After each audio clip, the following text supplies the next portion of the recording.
Have you ever felt like your own mind is working against you? You wake up with a plan, but before noon, you're already off track, scrolling aimlessly, doubting yourself, or feeling anxious for no reason. You're not alone.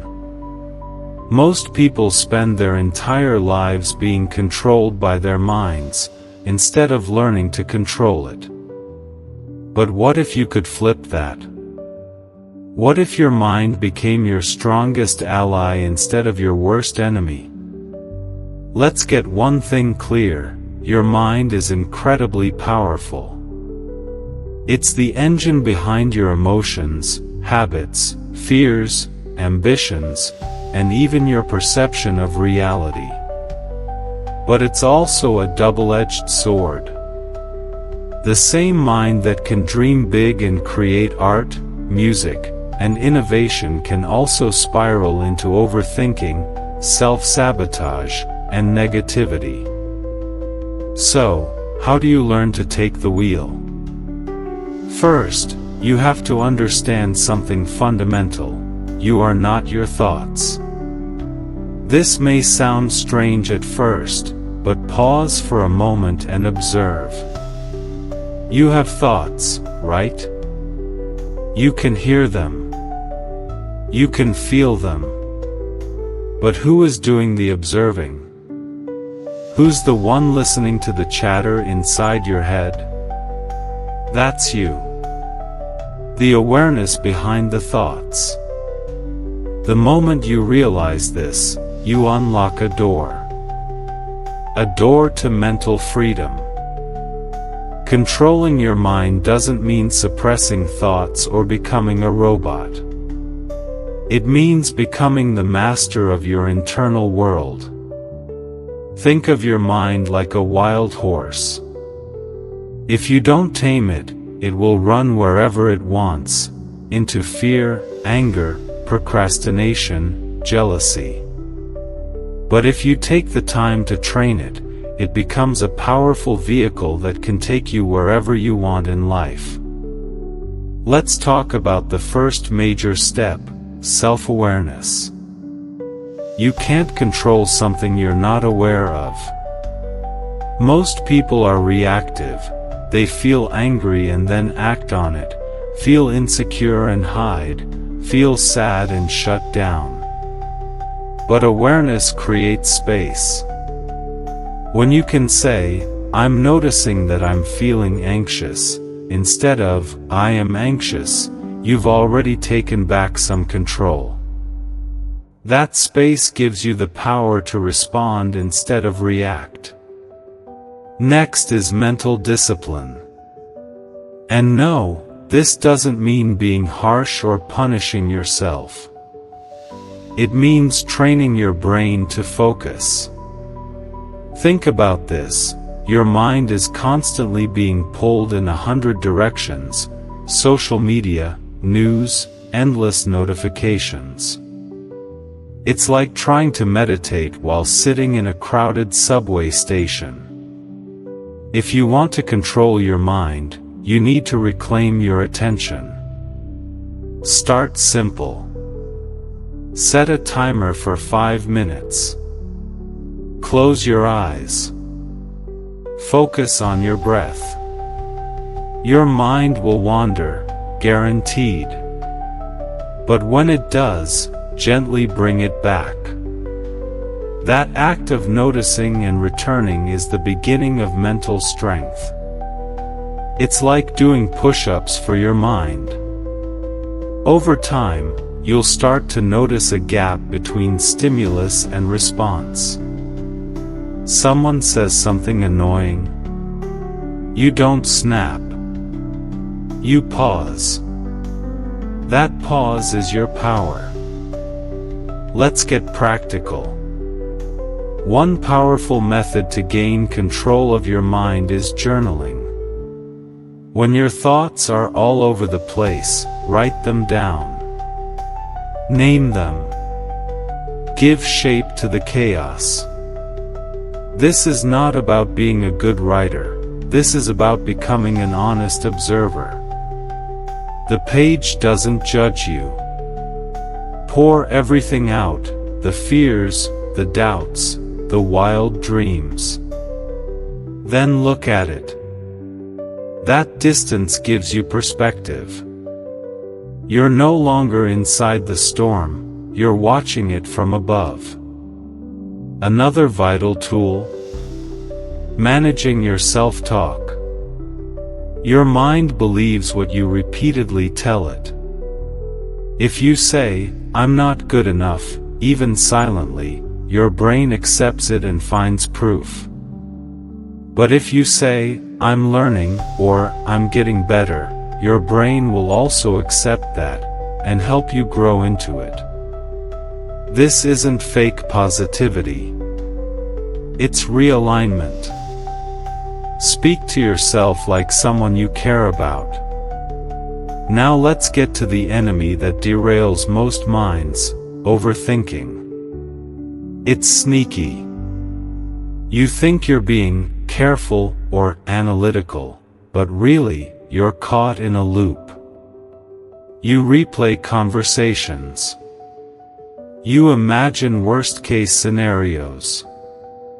You get stuck in what-ifs. And while your mind is running in circles, your life is stuck in place.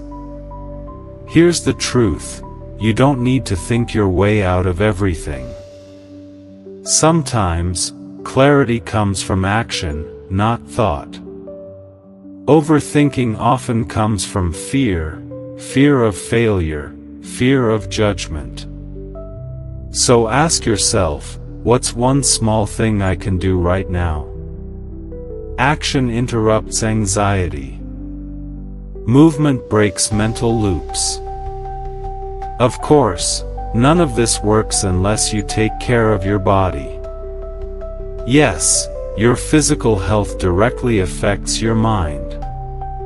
Sleep, exercise, nutrition, they all matter. Your brain is a physical organ. If it's exhausted, inflamed, or running on sugar and caffeine alone, you can't expect clarity or control. Respect your vessel. Move your body daily, drink water, and sleep like it's sacred. Because it is. Now, let's talk about emotional regulation. Your emotions are not the enemy, but if you let them rule you, your mind becomes unstable. Learning to sit with discomfort is one of the greatest mental skills. You don't always need to escape a hard feeling. Just sit with it. Watch it. Like a wave, it will rise and fall.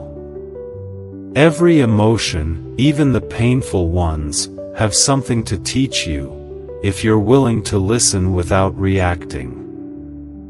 Now let's take a deeper look at emotional mastery. When you feel hurt, betrayed, jealous, angry, or even hopeless, those emotions feel so strong, so real, that you begin to believe they are facts.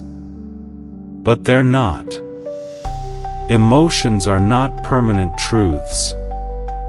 They're waves. And like waves, they pass. But here's the trick: most people try to outrun them, numb them, or react to them instantly. But if you can just pause and breathe through the intensity, you'll notice something amazing. Emotions are messengers, not monsters. Instead of saying, "Why am I feeling this?" try asking, "What is this emotion trying to tell me?" Is it alerting you to something out of balance? Is it reminding you of a wound that needs healing? Or is it simply a false alarm triggered by an old pattern? The more you build this kind of emotional intelligence, the more you begin to rule your mind with compassion, not force. And speaking of patterns, let's talk about mental habits. Your brain is wired by repetition. If you constantly indulge in negative thinking, gossip, worry, or self-pity, your mind gets better at it. Not because it hates you, but because it's efficient. It's just doing what you've trained it to do. But here's the good news. Just like muscles, you can retrain your mental habits. Start by feeding your mind better inputs. What do you read, watch, listen to every day? Are you feeding your brain junk or fuel? Even the content you consume subconsciously shapes how you think. Replace mindless scrolling with books that inspire you. Swap gossip for deep conversations. Trade 30 minutes of social media for 10 minutes of silence or gratitude journaling. Slowly, the wiring begins to shift. Your mind starts working with you, not against you. One of the most underrated tools for mind control is gratitude. Not the cheesy kind, but the conscious, grounding kind. Every morning, ask yourself, what is one thing I can be genuinely grateful for today? Your brain has a negativity bias. It naturally scans for threats. Gratitude helps balance that by training it to also notice what's good, what's working, what's beautiful. This doesn't make you blind to problems. It just makes you more resilient in facing them. Let's also talk about the company you keep. Because your environment plays a huge role in how your mind functions. If you're always surrounded by negative people, drama, complaining, or chaos, your mental clarity will be under attack every single day. You don't have to cut everyone off, but you do need to protect your peace. Set boundaries. Choose your inner circle wisely. You're not just sharing time with people, you're sharing energy. Be selective. Now, here's a hard truth. Controlling your mind takes time. You can't fix years of bad habits in a week. You'll fail. You'll fall back into old patterns. You'll feel stuck. But that's part of the process. Don't chase perfection, chase progress. The goal is not to have 0 bad days, but to become the kind of person who can bounce back faster, think clearer, and stay grounded even when life shakes you. And that brings us to perhaps the most important point of all, purpose. If your mind doesn't have a direction, it will drift. And a drifting mind is a dangerous one. It gets bored, anxious, and self-destructive. But a mind with purpose becomes powerful. When you know why you wake up, what you're working toward, and what kind of life you're building, your mind naturally sharpens. It starts filtering out the noise. Distractions become less tempting. Doubts become smaller. Because now you're driven by something bigger than fear, you're driven by meaning. So if you want to control your mind, you have to feed it purpose. Ask yourself, what kind of life do I want to create? Who do I want to become? Don't worry if the answer isn't perfect. Just start with something. A goal, a mission, a value you want to embody. Let that become your compass. And in all this, remember, you are not broken. If your mind feels chaotic right now, that's not a life sentence. It's a starting point. You don't need to be a monk or meditate on a mountaintop for 20 years to find peace. You just need to be consistent, intentional, patient. Every time you choose awareness over autopilot, reflection over reaction, growth over comfort, you are strengthening your mind. In the end, it's not about controlling every thought. That's impossible.